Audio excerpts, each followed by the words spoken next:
Il est où le point G? Est-ce que ça existe vraiment? Est-ce que si on appuie dessus, on fait partir notre partenaire en orbite sur une fusée? Comment ça marche? Alexis Desjardins, je suis sexologue. Je consulte en cabinet à Toulouse et à Montauban et aussi en visio partout en France. Je t'invite à regarder cette vidéo jusqu'au bout puisqu'il y aura une petite astuce à la fin de la vidéo. En attendant, abonne-toi sur la chaîne et n'oublie pas de cocher la cloche pour avoir l'alerte sur les dernières vidéos. Alors, c'est quoi le point G? Le point G, c'est une zone érogène qui se situe 3 à 5 cm après l'entrée du vagin, donc après la vulve, et sur la face antérieure du vagin. Donc, quand une femme est allongée sur le dos, c'est sur le haut du vagin. C'est un noyau fibreux particulièrement innervé, une zone érogène qui va se gonfler au moment de l'excitation. Autrement dit, c'est quand les corps caverneux avec le reste du vagin, le clitoris qui vont se gonfler ensemble, qui vont se charger, on parle d'érection du clitoris, qui vont venir enserrer ce vagin là, et cette zone là va se rendre donc plus perceptible, plus préhensible, et on va la ressentir au toucher comme une coquille de noix, comme les cerneaux d'une coquille de noix. C'est une zone un petit peu rugueuse. Voilà, c'est ça le point G. Le point G, c'est aussi tout simplement une question qui divise encore le monde scientifique puisqu'il n'y a pas de consensus. Donc, mythe ou réalité? J'ai mon avis sur la question, d'autant plus qu'il y a des travaux qui ont été réalisés par une gynécologue, Odile Buisson et Pierre Foldès, qui, à base d'échographie dynamique, tendent à prouver l'existence de ce point G. Comment on le stimule? La première question à se poser, ce n'est pas véritablement comment on le stimule, mais c'est plutôt à partir de quand on va chercher à le stimuler. Vous avez compris, il se manifeste plus particulièrement lorsqu'il y a une excitation du corps de la femme. Autrement dit, si je cherche le point G, je ne vais pas y aller sans crier gare à la bourrin en mettant deux doigts à l'intérieur de ma femme ou de ma partenaire. Ou même si je suis une femme, c'est pas froidement que je vais aller investir l'endroit de mon corps comme ça pour aller le chercher.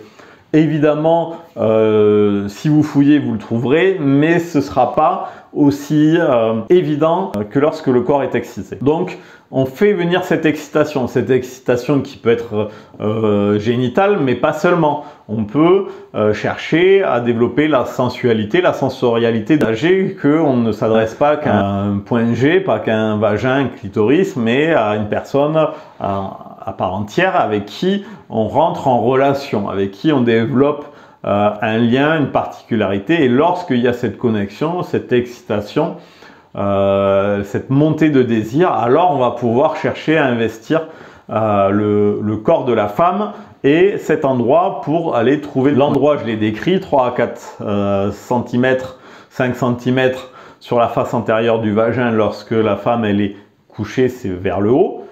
Et donc, on va pouvoir le chercher de manière différente. D'abord, toute seule, une femme va pouvoir le faire avec ses doigts ou alors avec un sextoy. C'est toujours intéressant de le faire puisque ça permet d'intégrer son corps sexuel.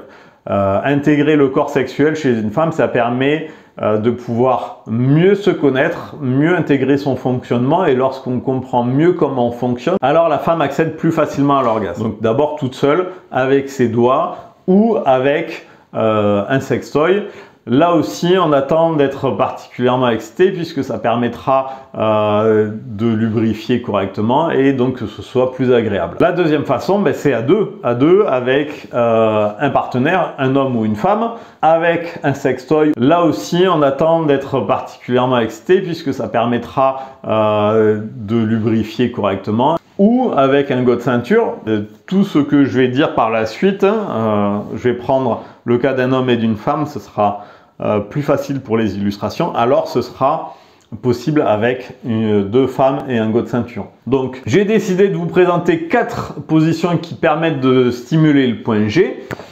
Évidemment, il y en a bien d'autres et je vous laisse tout le loisir de les expérimenter. Vous pourrez me laisser un petit commentaire pour me dire j'ai fait dans telle position et c'était particulièrement intéressant et instructif. La première position, c'est missionnaire classique. La femme est sur le dos, elle se fait pénétrer par l'homme qui est sur elle. Dans cette position où la femme est plutôt passive, elle va pouvoir se concentrer son attention sur ses ressentis et sur l'endroit de son point G avec le frottement, le coulissement du pénis de son partenaire, du sextoy de sa partenaire, du god ceinture de sa partenaire qui la pénètre. Deuxième position, la position d'Andromaque, elle est particulièrement intéressante pour plusieurs raisons. La première, parce que la femme est sur l'homme et que donc elle va avoir le contrôle du bon frottement qui est la bonne fréquence pour elle. La deuxième chose, c'est la pénétration, la profondeur de la pénétration.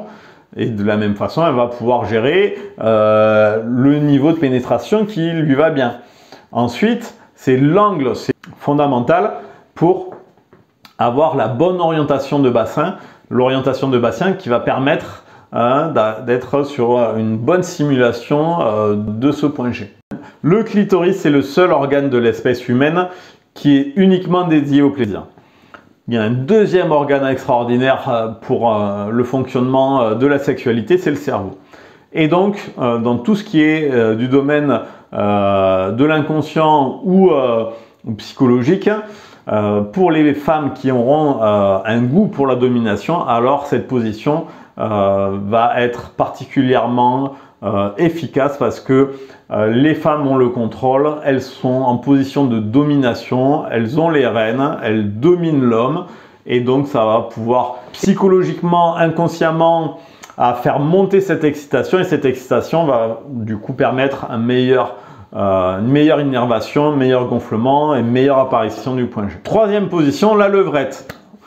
Classique parmi les classiques, la levrette, intéressante elle aussi, puisque là on laisse de côté le gland du clitoris pour que la femme puisse toujours se concentrer sur la pénétration, le frottement de muqueuse à l'endroit du point G, mais également avec la possibilité d'orienter toujours le bassin et donc d'orienter le frottement pour qu'il soit plus important au niveau de cette zone-là. N'hésitez pas à me laisser un commentaire pour me dire à cet endroit-là, dans cette position, c'est plus efficace, c'est comme ça que j'ai le plus de sensations. Dernière position que je vous propose, c'est la brouette. Alors la brouette, c'est quoi? C'est tout simplement la position où la femme est sur les coudes ou sur les avant-bras, ça dépend du niveau de forme physique et l'homme vient la pénétrer en restant debout. Il saisit la femme par les hanches et la femme vient enserrer l'homme avec ses jambes. Là aussi, on va appuyer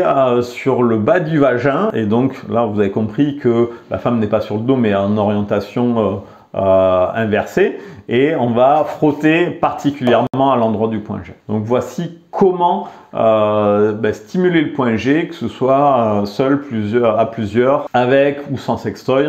Maintenant vous savez comment faire. Les mises en garde vis-à-vis du point G, c'est comme pour tout dans la sexualité, c'est de surinvestir uniquement cet endroit-là, quitte à laisser tout le reste de côté et passer à côté de l'essentiel, c'est-à-dire du plaisir de la rencontre et du partage de la relation que l'on vit dans un rapport sexuel. En surinvestissant cette zone-là, on risque de porter trop d'attention et de ne pas être en mesure de se laisser surprendre. Et c'est bien ça qui est intéressant, c'est d'être attentif à certains ressentis, tout comme de, à un moment donné, se laisser surprendre par des sensations nouvelles qui pourraient venir si on ne les cherchait pas. Donc la mise en garde, c'est de ne pas toujours focaliser autour de ça. C'est bien de savoir que c'est là, c'est bien de savoir comment ça fonctionne et on peut s'autoriser à ne pas penser qu'à cela. La petite astuce,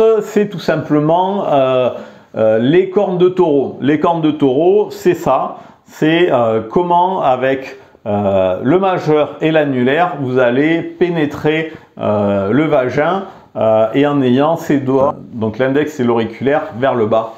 Vous allez pouvoir vous saisir de cette zone-là, la presser, la frotter et vous servir de ces doigts-là comme d'une gâchette C'est particulièrement efficace. Avec une stimulation du clitoris, vous pourrez même être surpris pour les partenaires qui se laisseraient aller, qui s'autoriseraient également à tout simplement faire jaillir la source.